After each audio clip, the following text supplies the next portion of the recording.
Welcome to Across the Pitch. Let's get into it. The Maguire goal, and let me be crystal clear here, was offside. No debate needed. In any Premier League game with VAR, that gets chalked off immediately, and we're looking at extra time. You've got a feel for the Leicester City faithful, who are understandably furious right now. But United themselves have been on the wrong end of several questionable calls in this competition, and the EFL Cup, where VR's absence proved costly. So, while it might seem convenient, there's a certain cosmic balance to it all. Still, it raises a fundamental question. Why isn't VR being used in these competitions? The technology exists, it's readily available, and its absence is creating unnecessary controversy. After the chaos we've seen this season, I wouldn't be surprised if the FA finally caves and implements VAR across all cup competitions. Now, shifting gears to something that's genuinely concerning, Amorim's situation. You can't keep relying on FERGIE time magic to bail you out of subpar performances.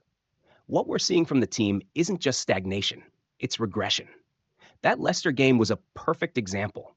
For 70 minutes, United were being absolutely schooled. They looked lost, disorganized, second to every ball. Yes, Garnacho turned it on late and helped secure the win, but these last-gasp heroics are masking some serious underlying issues. The team's performances aren't just failing to improve, they're deteriorating. And in modern football, that's a dangerous trajectory to be on. The concerning part isn't just that United lost, it's how thoroughly outplayed they were. Dalot on the left side was like a fish trying to climb a tree, completely out of his element. Amorim needs to face reality here. Dalot simply doesn't have the tools to play that position effectively.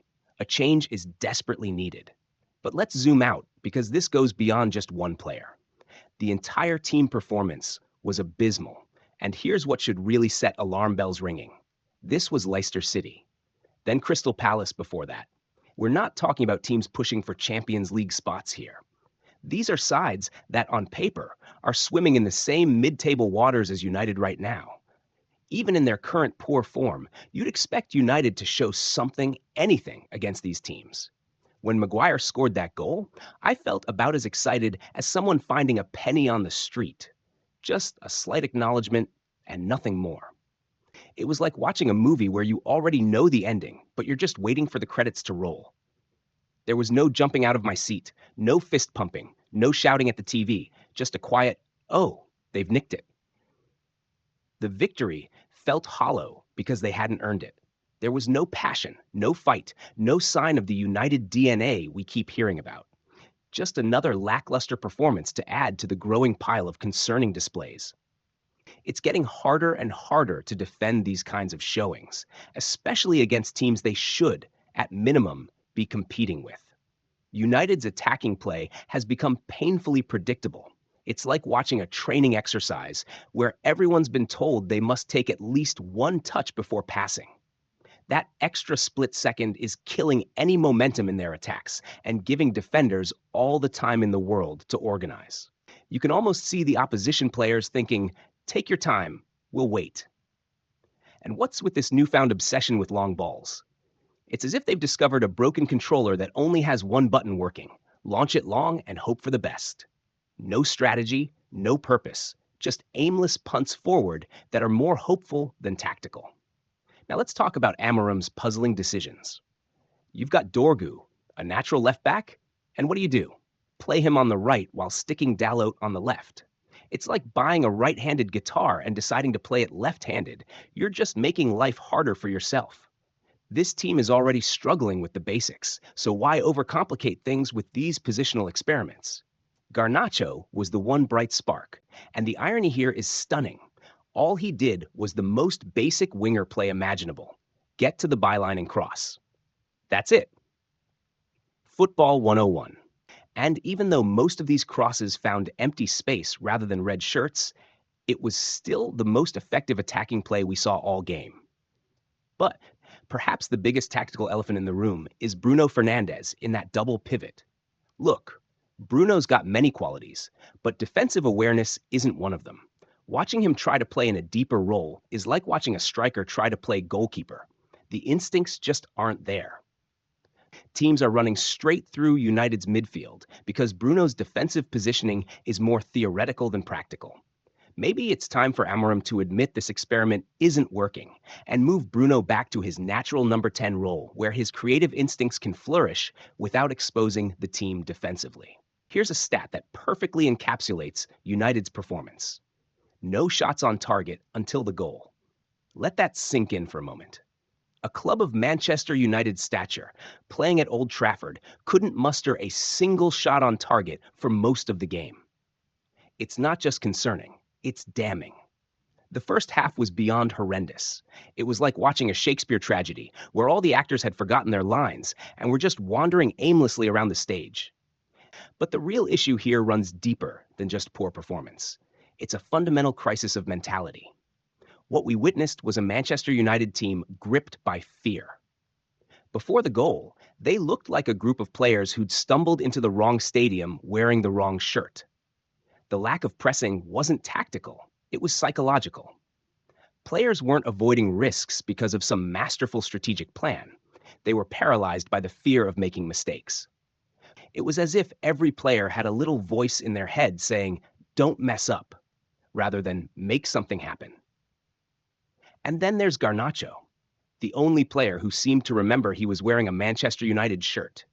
While everyone else was playing hot potato with the ball, he was taking his man on, driving forward, showing the kind of fearlessness that used to be a prerequisite for pulling on that red jersey.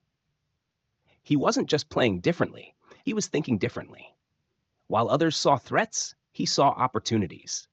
While they saw risks, he saw chances to make something happen.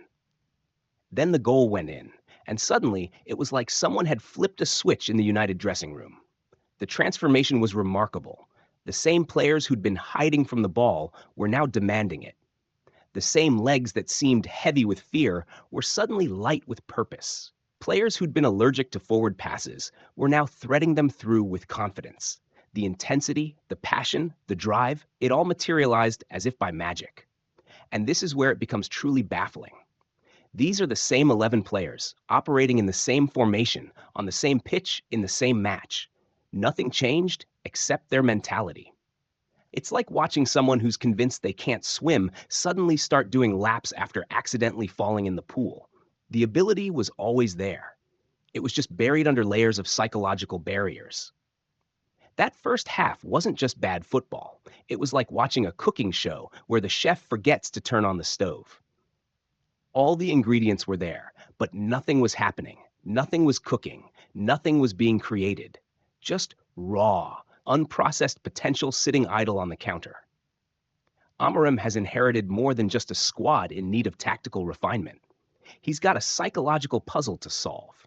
The talent is there, the capability is there, but unlocking it consistently rather than in brief bursts after going behind, that's the real challenge. Getting these players to start matches with the same intensity they show when chasing games is going to be crucial to any hopes of progress. Because right now, United are like a sports car with a terrified driver, all the power and potential in the world. But it means nothing if you're too scared to put your foot down. Amorim's biggest task isn't just implementing his tactical vision, it's rebuilding the psychological foundation of it seems to have forgotten who they are until their backs are against the wall. Yes, United are struggling, but pointing fingers at Amorim is like blaming the new captain for a ship that was already taking on water. How many managers have we seen walk through those Old Trafford doors? Moyes, Van Gaal, Mourinho, Ole, Rangnick, Ten Hag, and somehow, mysteriously, the core problems remain unchanged. At some point, we need to stop pretending it's just a managerial issue and face the deeper structural problems at the club. Amorim has proven himself. What he achieved at Sporting wasn't a fluke. It was the result of implementing a clear system with players who fit his vision. It's like trying to bake a specific cake. You need the right ingredients. Give a master chef the wrong ingredients, and even they'll struggle to create their signature dish. Amorim's recipe worked brilliantly at Sporting, and there's no reason it couldn't work at United, provided he gets the right ingredients. And let's talk about this intensity issue. We saw it clear as day. When the players finally decided to turn it on, they could actually play. The talent is there, the capability exists, but it's locked behind this bizarre psychological barrier. That's not on Amorim. No manager in the world can inject passion into players who are playing with fear. They need to find that drive within themselves. To all United fans crying for another managerial change, take a step back and look at the bigger picture. What has this managerial merry-go-round actually achieved? It's like treating a broken leg with different colored bandages. You're not addressing the actual problem. Each time you sack a manager, you're not just replacing one person, you're resetting the entire process, throwing away any progress made, and starting from scratch again. It's a cycle of perpetual rebuilding that never gets past the foundation stage. What United needs now isn't another quick fix, it's patience and persistence. Amorim's work at Sporting wasn't built in a day. He took a clear vision, the right players, and time to create something special. The blueprint exists. We've seen it work. This isn't blind faith. It's based on concrete evidence of what he achieved in Portugal with the right pieces in place.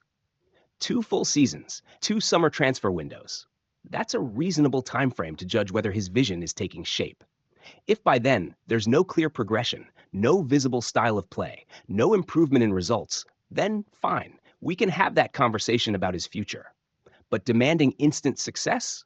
That's the kind of short-term thinking that's partly responsible for United's current situation. This period of transition won't be pretty. It's like rehabilitation after an injury. It's uncomfortable, sometimes painful, and progress isn't always linear.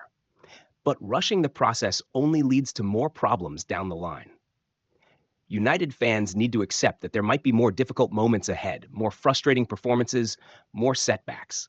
But if the club finally commits to a long-term vision under Amorim, if they give him the tools and time he needs, there's real potential for sustainable success.